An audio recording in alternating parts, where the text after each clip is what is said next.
विशिष्यते। ॐ शान्ति शान्ति शान्तिः. We'll chant from mantra 1 to mantra 8 of Ishavasya Upanishad. ॐ ईशावास्यमिदगो सर्वं यत्किञ्च जगत्यां जगत् तेन त्यक्तेन भुञ्जीथा मा गृधः कस्य स्विद्धनम् कुर्वन्नेवेह कर्माणि जिजीविषेच्छतगो समाः एवं त्वयि नान्यथेतोऽस्ति न कर्म लिप्यते नरे असूर्यानामते लोका अन्धेन तमसावृताः तागुस्ते प्रेत्याभिगच्छन्ति ये केचात्महनो जनाः अनेजदेकं मनसो जवीयो नैनद्देवा आप्नुवन् पूर्वमर्षत् तद्धावत्तोऽन्यानत्येति तिष्ठत्तस्मिन्नपो मातरिष्वा दधाति तदेजति तन्नैजति तद्दूरे तद्वन्तिके तदन्तरस्य सर्वस्य तदु सर्वस्यास्य बाह्यतः यस्तु सर्वाणि भूतान्यात्मन्येवानुपश्यति सर्वभूतेषु चात्मानं ततो न विजुगुप्सते यस्मिन् सर्वाणि भूतान्यात्मैवाभूद्विजानतः तत्र को मोहः कः शोक एकत्वमनुपश्यतः सपर्यगाच्छुक्रमकायमव्रणमस्नाभिरगो शुद्धमपापविद्धम् कविर्मनीषी परिभूः स्वयं भूयाथा तथ्यतोऽर्थान्यदधात् शाश्वतीभ्यः समाभ्यः. Vedantic theory of perception proves that the pure consciousness or Brahman is beyond all qualities. Yet, it is supposed to be the substratum of the perceptible universe. It is that which is upholding all the qualities of the world or the universe. In other words, that which is beyond all qualities is what we say from one angle, but it is supposed to have one quality, which is the quality of being a substratum, is itself taken as a quality. So there seems to be an apparent contradiction that it has no qualities, we say on one side, but it has at least one quality is what we say on the other side.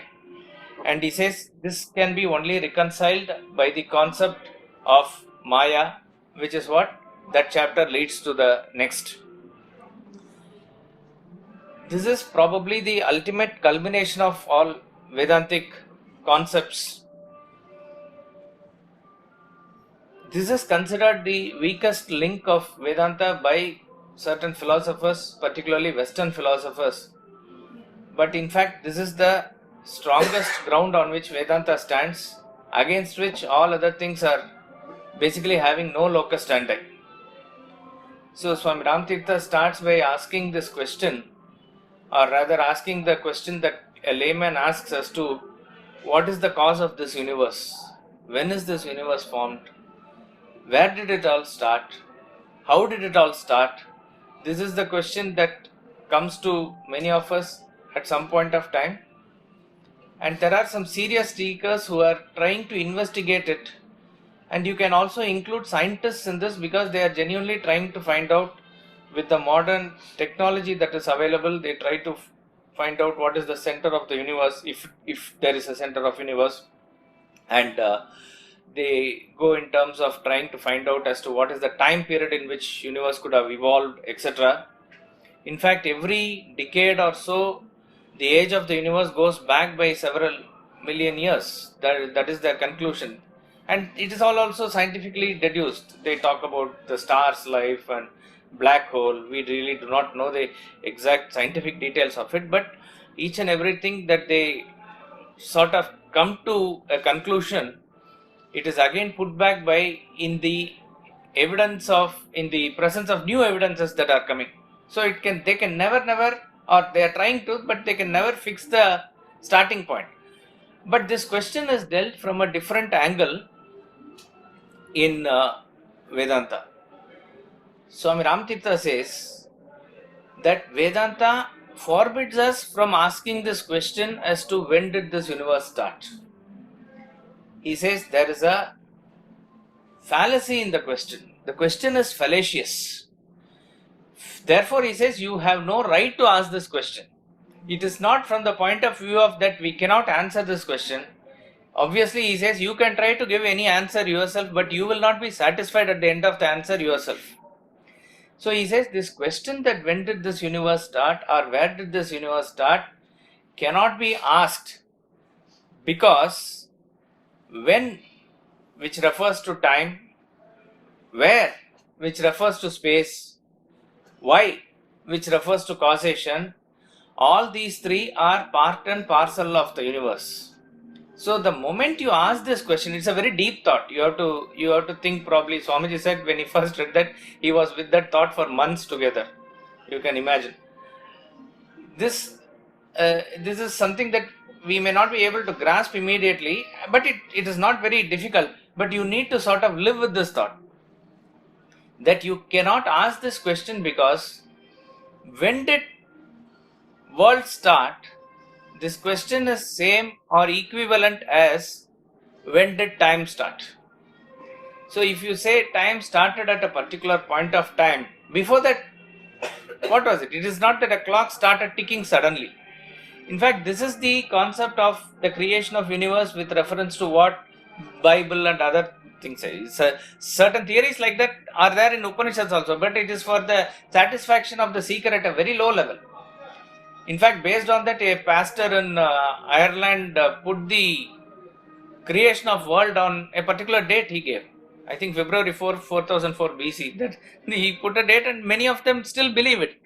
That is when universe started, and before that is why they want to bring all the Vedas and Upanishads time, everything closer to that or before that, because world could not have been before that is their deduction. So he talked, because Bible talks about how God created world in 7 days. First he created space, and then he blew air, like that and all it says. So that 1 week he has deduced and put it at that date. Any scientific minded person cannot accept it. So the moment you say this particular time is what the world started, before that how and what was the time like? So that means you cannot place the time before time. When you say this is when it started, that means time has already been kicking, and where some universe is created by the side. That means time you are taking out of the universe, which is not the case. Time is part and parcel of the universe. Similarly, you say space. You can say even Vaikuntha was first created and Brahmaloka was first created, etc. All this, in fact, is beyond our intellect, that how we can understand where the space began. If space has a beginning, then it must have an end. That is in terms of how Upanishad talks about in a different way. But can you really imagine or conceive what space is? It is just not possible. And that space, if you want to have a starting or an end, suppose you say the universe started at this point. They talk about Big Bang, and this is the center of the universe, and that is where a particular thing exploded, etc. So that means that was there at some place at some point of time. That something is again space. So you are already creating a space before space.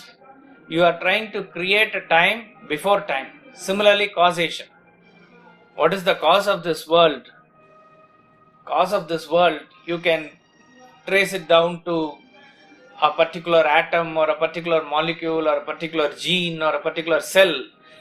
once you are able to understand and fix how that cell or that particular organism came about, from that how the entire universe populated further is easy to explain. But the question is, how did that come first? It is impossible to understand. The moment you say something exploded, what is that something? That means the something is the world, that something is the cause, that something is the universe already. So this question of why this world, or from wherefore this world, or when this world, all these three questions cannot be asked because of the fallacy in the question, not because it cannot be answered. The moment you try to attempt the answer, you are validating the question. You are giving a legitimacy to the question which is not accepted. It is not accepted because it is fallacious. The question is fallacious. Normal persons understand that any creation must posit a creator. Watch is there.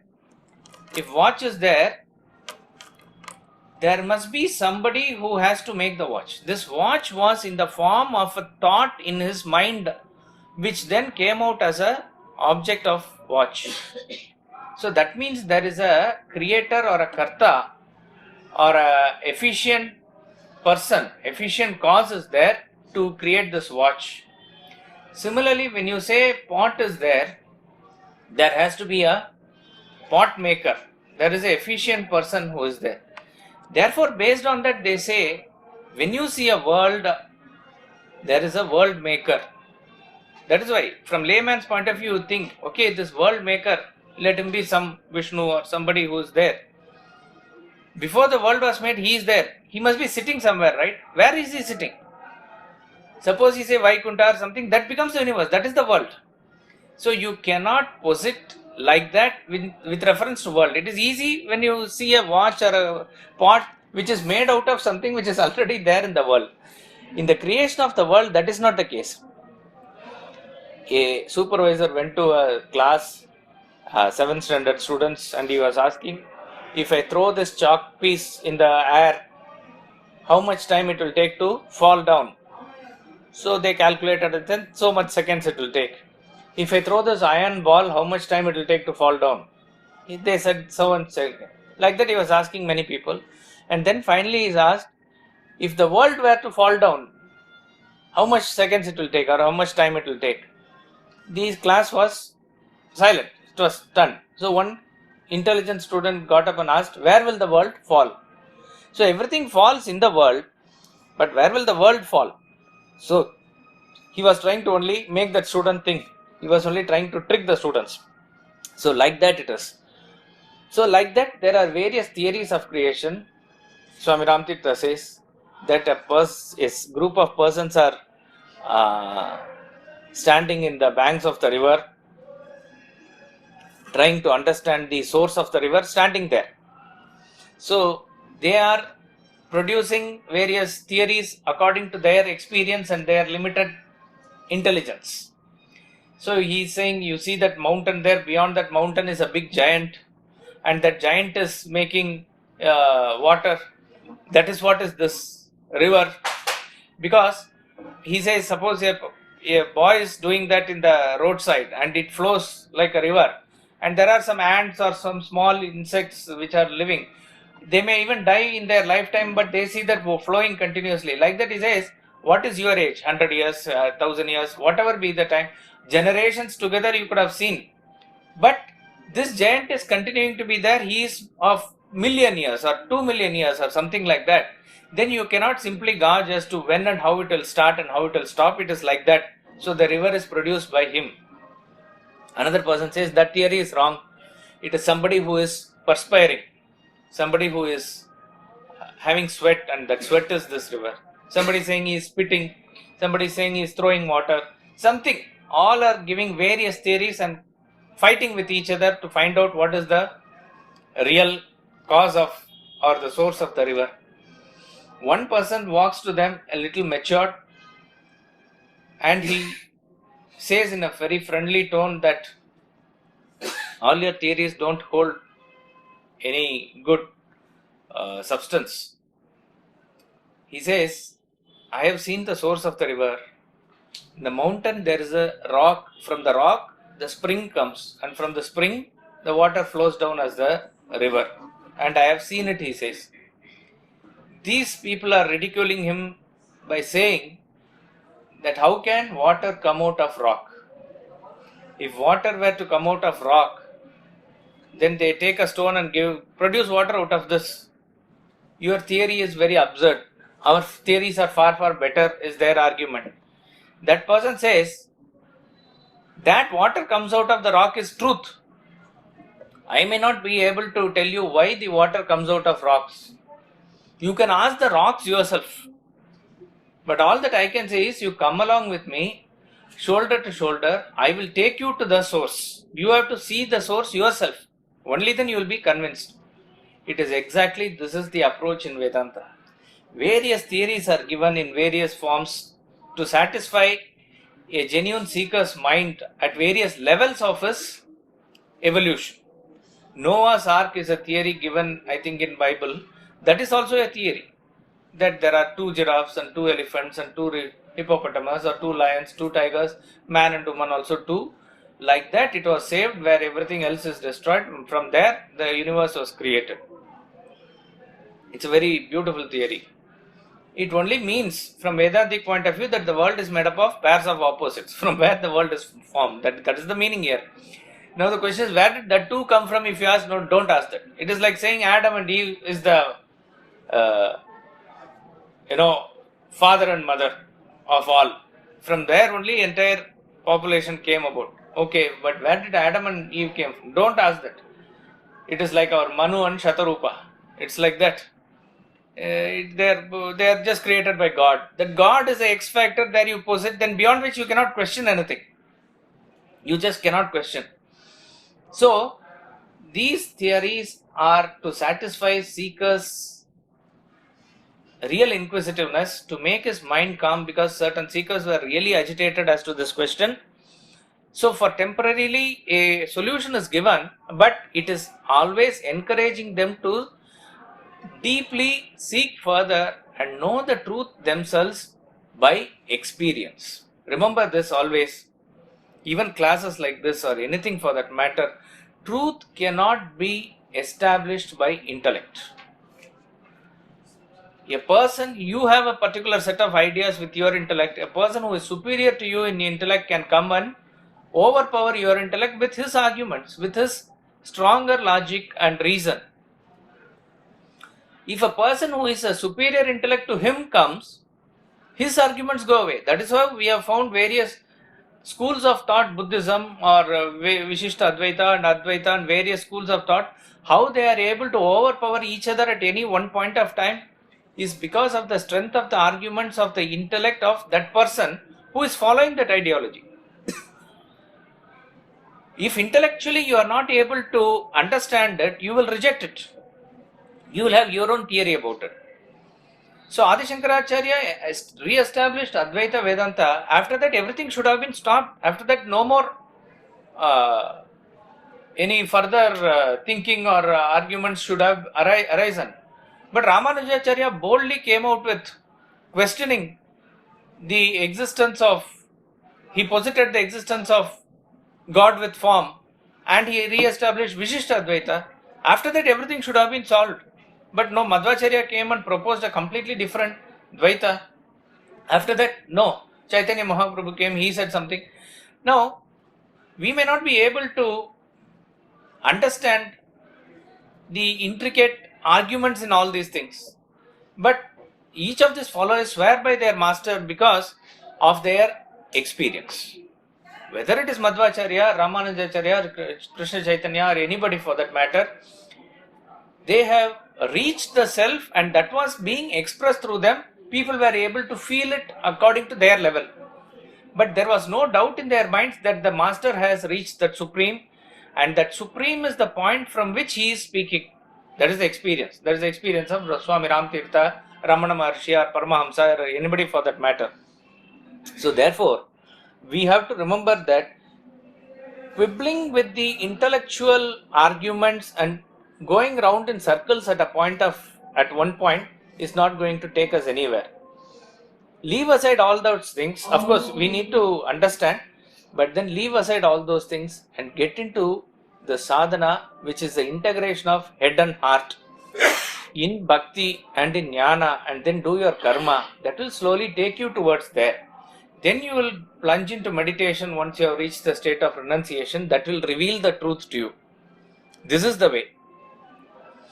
Now, Swami Ramtirtha is very practical in this. He says, don't ask me the question as to you explain the concept of this world, how it is created. He puts the question back to you. You see the world, you please explain. I am not seeing the world. I am only seeing the self. So he says, this world exists based on your senses. We have 5 senses, right? This world is made up of these 5 elements which react to these 5 senses. That's all. He says, take your eyesight away. 20% of your world is gone. Take your hearing sense away. Another 20% is gone. Take the sapidity in the tongue and let that lose that sense. Another 20% is gone. Take your feeling of the skin away. Another 20% is gone. Take the smelling sense away. Another 20% is gone. All 100% gone. In fact, that is the state of a person who is in coma. What is he actually? All his 5 senses are not functioning. So he is practically dead. World is not there for him. Even when we are sleeping, that is the case. There is no world for us. So therefore he is saying, the proof of the existence of the world is based on your senses only. You are actually putting the world and then asking us to explain as to how did this come. It is a very, very tough thing to reconcile. A small child is there of, let's say, 1 year. It has just now started crawling, and as it is crawling and it is crawling in front of a mirror, and it is thinking that there is another baby inside the mirror. It is trying to talk, play with that baby. The mother enjoys this, and then slowly she says to the baby that there is no baby except you. There is no second baby, but she is not able to convince. So she is saying, see, I come out of that room. Where is the other baby now? But the child says, come here and see, it is there. So what does it mean? The moment you see yourself in the mirror, you are already positing somebody inside the mirror.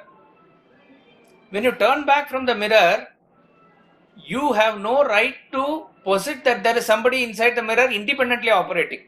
But that is what we do. And the proof of it is we say see. The moment you say see, he is already there. So therefore, you are actually positing a world, then asking the question as to how it is posited. This question is untenable. This question cannot be asked, says Swami Ramtirtha.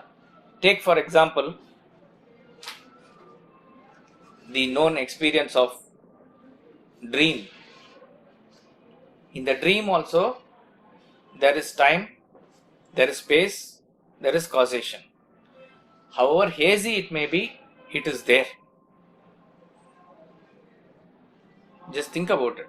Why it is hazy? That's not the point of discussion here. In fact, what we are discussing is not also directly related, but we are only trying to come to the level of what is intrinsic and extrinsic to say that extrinsic illusion goes first and then the intrinsic illusion goes next. That is the point we are trying to derive. I thought it will be a small revision for you to think about what this grand concept is. But think about this question, that what is the difference between this world and the dream world? Everything seems to be the same. You cannot find any difference for that matter. Whatever happens here seems to happen there. Only difference you can think of. What is the difference? Intellect is not there, but a dream intellect is there. Level of continuity. The dream is from my... Dream is continuous in itself. But it's my mind who is creating the...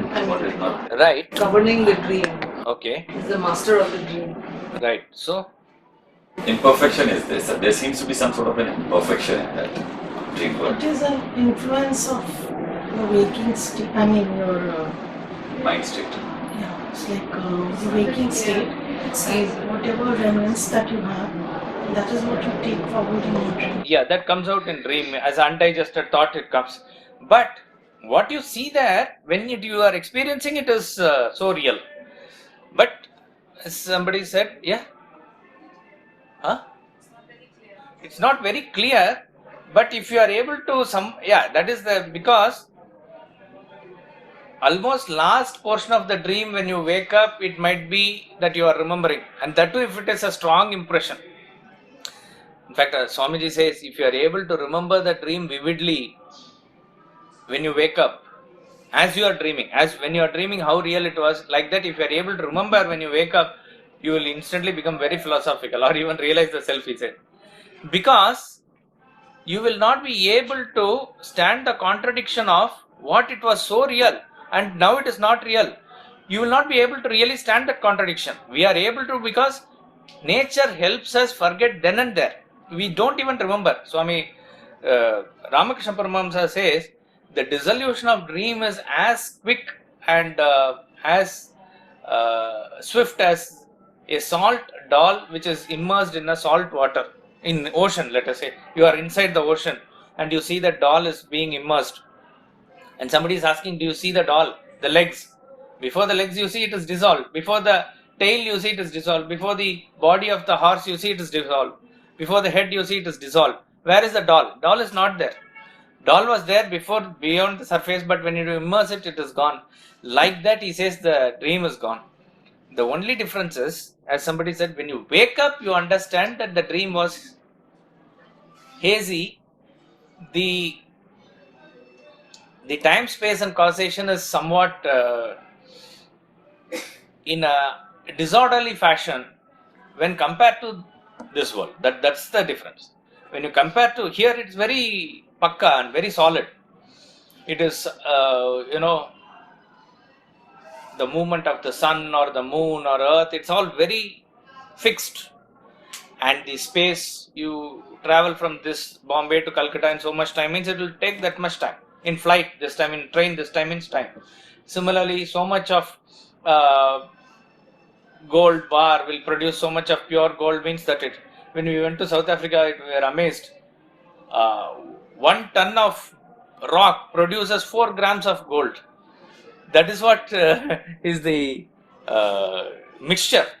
How they separate, it's all process, because there was a gold mine that is not abandoned, they have closed operation because the cost of extracting gold is much more than the value of the gold itself. So, but they have made it into like a tourist thing. So you can go and see little deep below how they are extracting gold and what is the condition in which they extracted gold hundreds of years ago. Very instructive. So much of 1 ton of rock is extracted and from which 4 grams of gold will come. It's a process by which certain principles of cause and effect function, that will function. But suddenly in dream you can produce something out of gold out of something, or you can walk out of your house into New Zealand, something. All this time, space, causation, everything is very hazy. So think about as to why it is so. But the point is, time, space and causation are very much alive in the dream and in the waking world.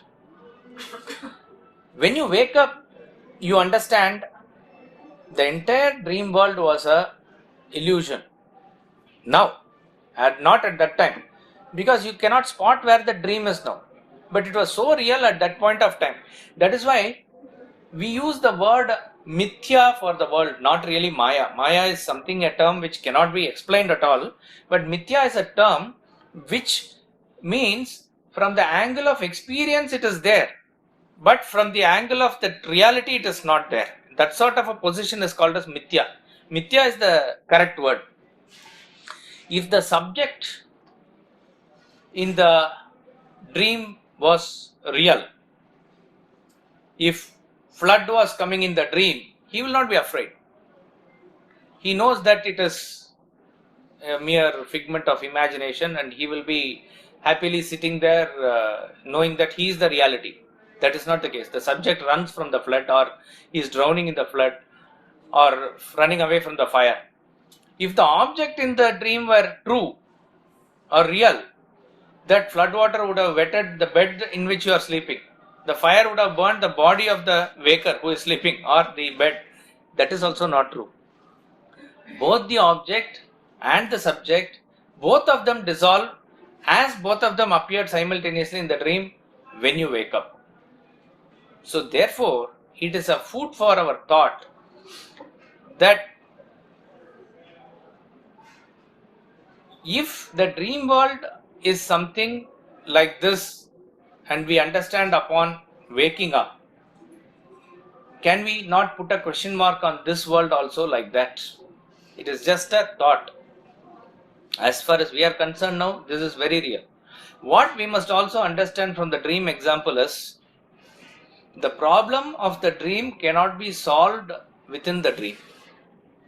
The problem of the dream can be solved only upon waking up.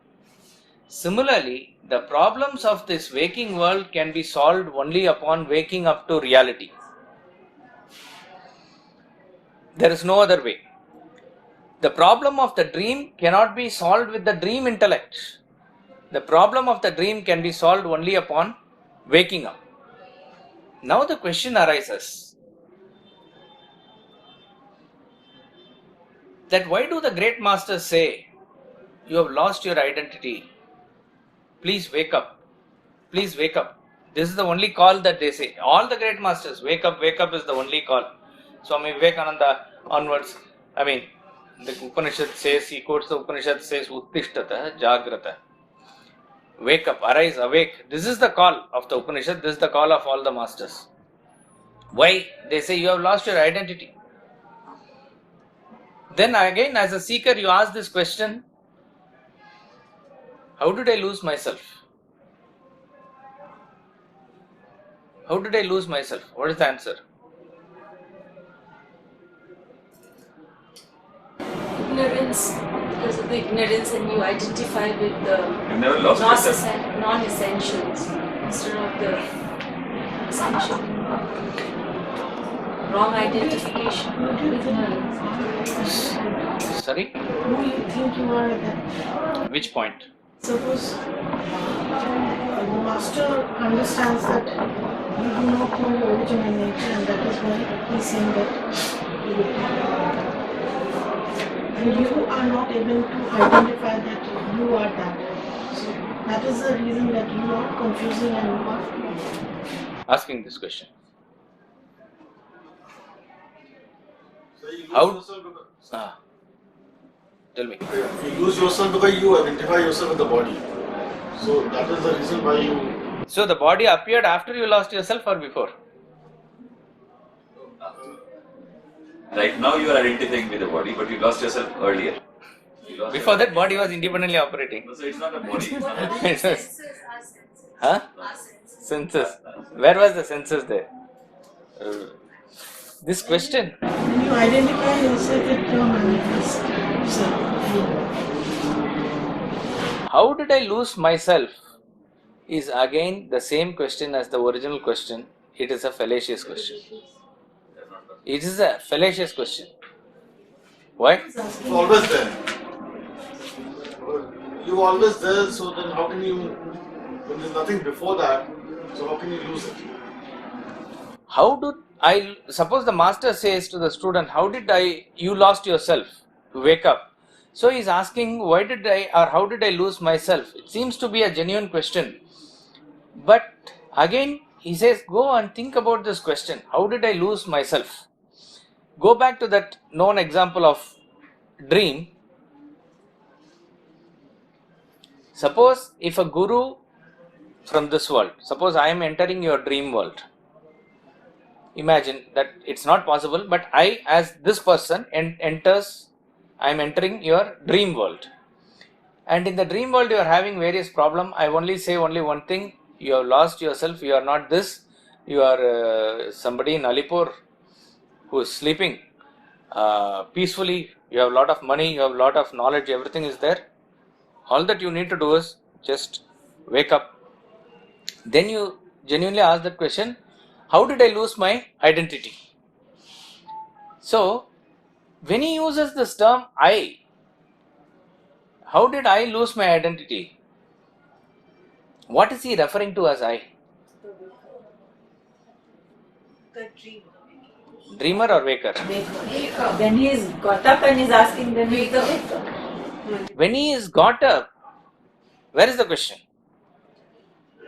The question is in the dream only. So who is the I? Sir, can you repeat the question if you don't mind, sir? In the dream, he is the waker. In the dream, how can he be the He waker? is the waker in the dream. Again, another thought for you. There is no dream within the dream. There is only dream. Who is asking the question? Who is this I represented in that question? When he's asking in the dream, he's the dreamer. He is a dreamer. Okay. Suppose in the dream you are Mr. So-and-so, you are Mukherjee in the dream, that Mukherjee is asking that question. The question is, has Mukherjee lost his identity? No, he has not lost. He can very well trace his identity, he can know his parentage, he knows his father, mother, everything, and his solid 40 years of life he can account for in the dream. Mukherjee has not lost his identity. What he refers to as I in the dream, which is Mukherjee, cannot ask this question because he has not lost his identity. Suppose if he takes the position of the waker and asking, that position he cannot take when he is dreaming.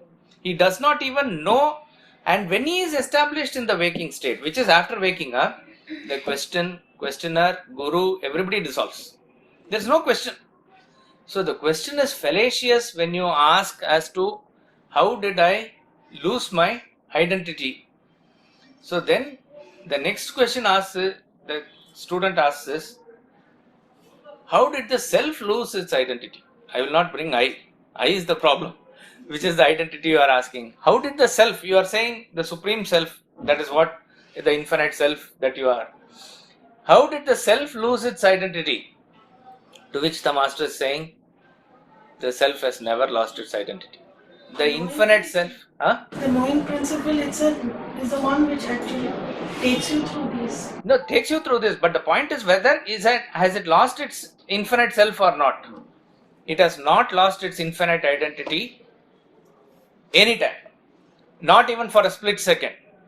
Even when you are functioning as you, it is the infinite self that functions within you as it is. If the infinite self is not functioning within you, you will not be doing the infinite things that you are doing right now. Vedanta Treatise quotes a Science magazine of 1985 which says that to register one sight across the street, to identify a person and say, oh, there's Sally, it takes roughly millions of calculations per microsecond in your eye, in your brain, various things. And these are just with reference to your sight. But at that point of time, you are just not seeing. You are walking, you are hearing, you are calculating something. All these things are happening, digesting your food maybe, and your hair is growing. Everything is happening simultaneously. All that is done by you. But one small aspect of it, which is registering a sight, has taken millions and millions of calculations, means how much is that you are doing every moment. You are incalculable. It is actually infinite. So the infinite self in you has never lost its infinity. Otherwise, you will not be doing the infinite thing that you are doing now. Therefore, that is also not a correct thing. So then he is asking, then why are you saying that, please wake up, you have lost your identity? Master says there is no other way to communicate. That is the only way to say that please wake up, because you are in a deep slumber.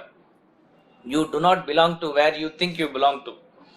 You belong to somewhere else. You are the king and you are thinking yourself to be the beggar. So how to shake you up, how to wake you up, that is the only thing that the master is concerned about. So he is saying that as a very genuine concern, that please wake up from your deep slumber. You are not what you believe yourself to be. Yeah. Just now also that we are doing and we are seeming like real, but if something happens then there is no more. So this also becomes like another birth. This also becomes like a dream, like you had this world which is no more. Correct, but when you are saying a person dies and goes into the rebirth, that is like another world only. Whatever that he is experiencing is part of this world. It can be a different thing. See, what even animal experiences and what we experience as are two different things. But what animal experiences for itself seems real as far as it is experiencing. Once that subject goes away, as far as that subject is concerned, there is no more world there. But something else he is experiencing. That something else also has similar qualities as this only. So there is no way that we can put the reality onus anywhere within the world. Any aspect of the world, if you make it go through the test of reality, it fails. What is reality? Reality is that which persists, that which is there the same at all points of time. So this world is not what it is when you are sleeping. When you are sleeping, somebody calls by your name. You don't respond. If that name was real, or even if somebody is touching you, somebody is shouting at you, you are sleeping like in a very deep sleep, you don't respond. That person who is shouting is not there as far as you are concerned. So therefore, that this world, solid seeming world, where you attribute reality, is not able to make an impression upon you. Therefore, it does not stand to the test of reality. So what is about the dream world? Dream world is real at that point of time. But when you woke up, that is not there. So waking, dream, deep sleep, all the experiences that we go through do not stand to the test of reality. Vedanta says that which runs through all these states concurrently, which is unconditioned by all these things, that Atma which you refer to as I, the real I, that alone is real. Everything else associated with that has a time frame, has a beginning and an end, therefore cannot pass the test of reality. There are, as far as the truth is concerned, Satyam, they talk about it in 4 forms. One is called as Asatyam. Asatyam means it is not there at all. That is called really unreal. Unreal is the word that is applicable there. That which is not there, you cannot even give an example. What is the example always given for this? Horns on a man, flowers in the sky, even to, or a son of a, what do you call, a lady who cannot bear a child, let's say infertile woman, barren woman. Son of a barren woman, you can say. Son of barren woman means who? He is not there. How can you, a lady who cannot bear a son, how she can have a son? So, you need at least minimum 2 relatively real entities to bring out that. You need a barren woman, you need a son, and then say no connection is possible. You need flower, you need sky, and say there's no flower in the sky. You need to say there is no shashashringa, horns on a rabbit. If it is rabbit, it will not have horns. If it has horns, it is not a rabbit. So, these are all the examples to give an idea as to what can be unreal. Unreal doesn't exist at all at any point of time. So, the definition of unreality is that which did not exist in the past, that which does not exist now, that which will not exist in the future. All 3 points of time, no existence, is unreal. Exactly opposite of reality. Reality means that which existed in the past, that which exists now, that which will exist in the future. So reality also there is no example in the world. Unreality also there is no example in the world. Reality only we can say is I. I is in the form of experience, but you cannot capture that pure I. Because I we have to associate with something. When you say I am seeing, that sight is not real. Afterwards I am hearing. That sight changes into hearing, hearing changes into smelling, or waker changes into dreamer, or the old man changes into, or adult changes into man, into old man. These are all changing phenomenon. But what runs through all of them is this unchanging phenomenon called I. So reality is in one end, unreality is in the other end. In between they say is this Vyavaharika. After reality they say Vyavaharika Satyam. Paramarthika Satyam is absolute reality. Paramarthika Satyam is Brahman, I, Atma. Vyavaharika Satyam is practical reality. That is the world. This world is very much real as we are experiencing. So do not poo-poo this world. Someday, sometime we have to get out of the samsara and reach the state of Brahman is the target. But till such point of time, understand this world to be real and play by the rules of this game. There are certain rules by which this game, see, this Maya portion was being explained by a master in this a forest. And as they were explaining, a tiger came. So the master said, climb the tree, I am also going there. And he said, as he was going, the student asked, just now you said everything is illusion. Why are you going away? He said, the tiger is an illusion for me, not for you. It will come and pounce upon you, that is also illusion for me. But it is real for you. The pain that you go through is also an illusion for me, not for you. So therefore I am giving you a practical solution that you climb this tree, coconut tree, where it will not climb. After the tiger goes, then we will again talk about illusion, he said. So do not carry this thought of illusion too much. There are some, even ashrams, many of the products go mad by striving on this thought beyond a point. That is why the great masters, they indulge on this topic. Once in a while they talk about it just to wake you up, and then they go back. Karma bhakti jnana is real. That is what we have to work on. Throughout Bhagavad Gita, nowhere has Krishna talked about illusion at all. Mama Maya, Duratyaya, etc. He has used this word here and there once, where we can derive some meaning, but otherwise it is not talked about. Arjuna is in a state of depression. He has to come out of it, fight and win the war, and then let him continue his spiritual sadhana. That is the target. So beyond a point, never try to question, try to find out what is the source, what is the origin. I am going to try it. Only when I capture it within my hands, then I am going to do the next step. It will never work. When a person says there is a serpent coiled around your feet, don't keep on asking the question, how did the serpent come? Was I sleeping? Whether it's poisonous, non-poisonous? Because slowly it is poison is increasing. After a point, think in terms of how you will extricate yourself from the clutches of the serpent. That is what is important. So practical reality is the world. And then there is in between that is a pratibhasika satyam, which is a illusion within the world.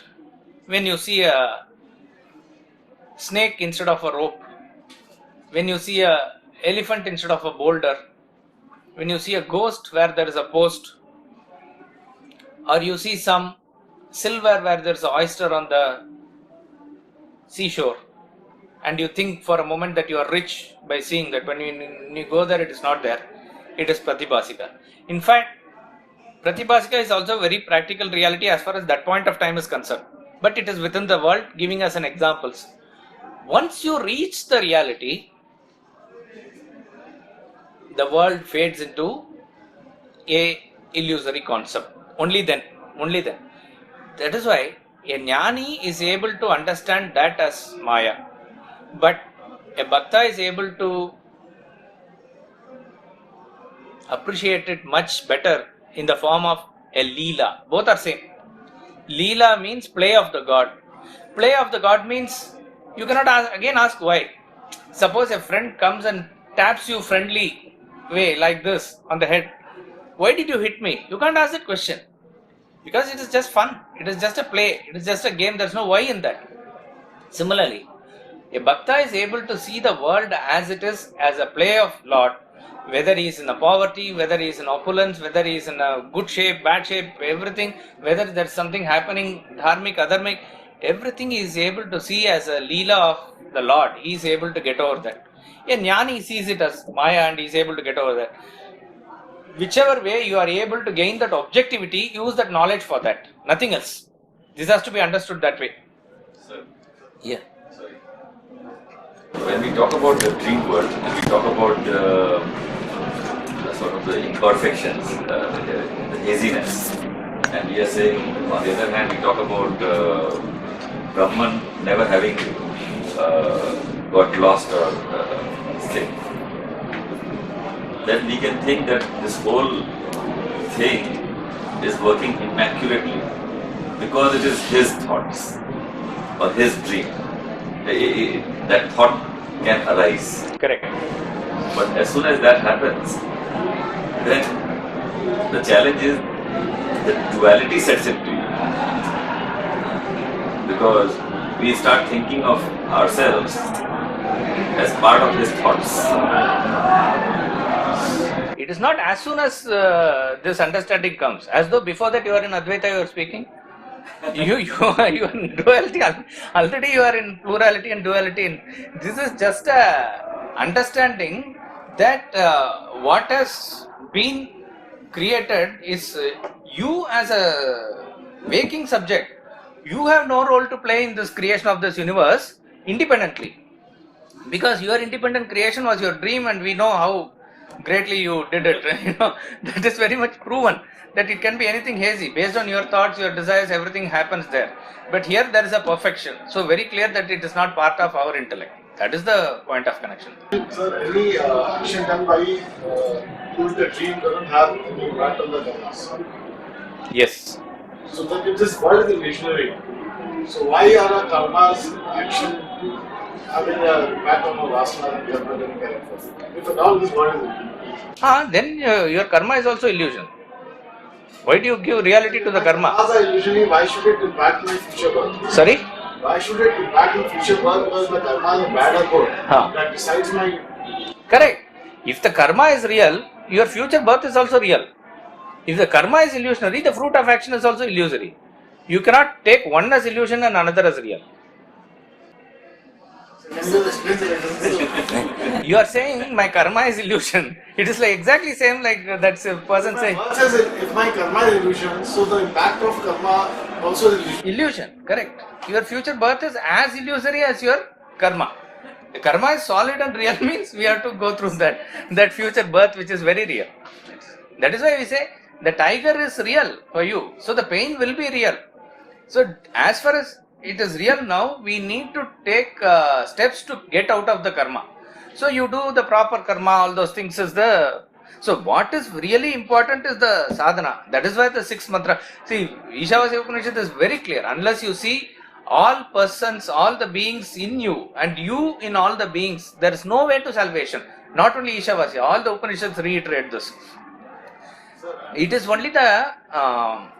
this thought must give us some objectivity in life. How much we are caught up in small things and small areas which are not really worthy of our time or energy, that you are spending so much energy into it. How to extricate out of it? Only to place the thought on a higher pedestal. This concept has to be used. Nothing more. Nothing more. So another question. So like you said, these questions are fallacious. There's no point asking these questions. So is it not important that in the beginning we do not assume that these questions are fallacious? We try to find a solution and come back after having gained some knowledge about these questions. Absolutely. In fact, these questions are fallacious as part of the answer only. So at some point of time, it is not a sort of a mere intellectual curiosity. Deep down, there will be this question at some point of time, particularly when a person goes through untold miseries, etc. He will think in terms of why it all came, why am I suffering, or why did my friend die suddenly, till yesterday he was alright. So what is this world all about? Am I, in the right path? All these things has to come out of your mind at some point of time or the other. It will be bothering you. It may even give a sense of vairagya which may be temporary at that point of time, but that is what catapults us to some wisdom, or you seek a guru or seek a book or answer like that. If everything was so smooth and very easy going in our life, we will not think about all these things. What is the reality of life? What is life all about? These questions will not arise at all. So the question has to arise. Till that question arises... Because could you be confused? Yeah. Only if there is a confusion, there is chance of redemption. Otherwise, very... some are very, very clear, but in the opposite. And they don't have... they don't have any questions. A person who is enlightened, he has no questions. All of us who are in between, we only have questions. That is why Arjuna was very clear in the first chapter of Gita. He doesn't ask any questions. In fact, he is telling Krishna what we must do. We must run away, or this is sin, all these things, and he gives a nice reason and logic building on that. When Krishna dismisses the whole thing by, very powerful word in the second mantra, second verse of the, then only it comes down to the real issue. All that Arjuna said could have independently been true also. See, there could be mixture of caste and this and that, and woman becoming corrupt. Suppose all those things could have happened also after the war, we don't know. But real issue for Arjuna is not that. He is not bothered about who will give pinda to the forefathers and all those. That is not his real issue. Real issue is how he will fight Drona and Bhishma. That is the real issue. That he is not able to. Once he brings down to that issue, then Arjuna is giving more and more precision. At the same time, he expresses his confusion. Only then Krishna gives the answer. Otherwise, Krishna is keeping quiet, and probably, his silence is indicating something there. So confusion is starting point, but you cannot never ever be in confusion. That's not accepted. It should go from slowly into clarity. So we'll conclude here. Think about this. I'll leave you with this last thought, which is there in old Vedanta treatise, not in the new. Those who have old, they will know. The reality that we attribute to the world, which we say is the play of senses, think about it, that you are saying the world is real based on the evidence of your senses. And what is the world made up of? The 5 elements. The senses are giving the proof that 5 elements are existing. And what are these senses made up of? The same 5 elements. So the same 5 elements are saying that the 5 elements are existing. This is reasoning in circle. This cannot be taken as the ultimate proof that the world is existing as it is real. So this is a food for thought, that what is being said as a proof for existence of the world is nothing but one aspect of the world reiterating the other aspect of the world. That's all it is. So senses are saying world is there, and world is feeding the senses. This is a mutual sort of play between these two. This cannot establish the reality of the world. We'll continue in the next class. We'll conclude with the bhajans here.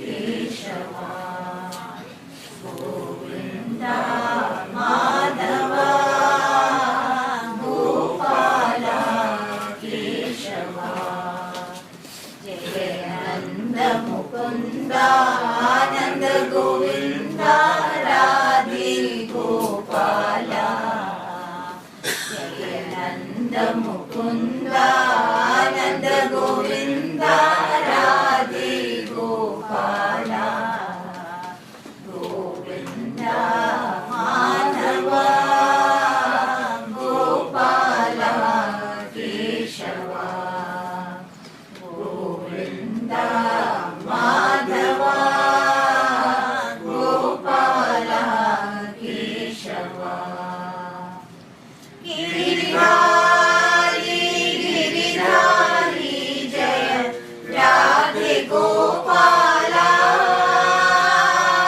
Giridhari Giridhari Jaya Radhe Gopala Ghanshyam Shyam Shyam Jaya Jaya Radhe Gopala Ghanshyam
पूर्णमुदच्यते पूर्णस्य पूर्णमादाय पूर्णमेवावशिष्यते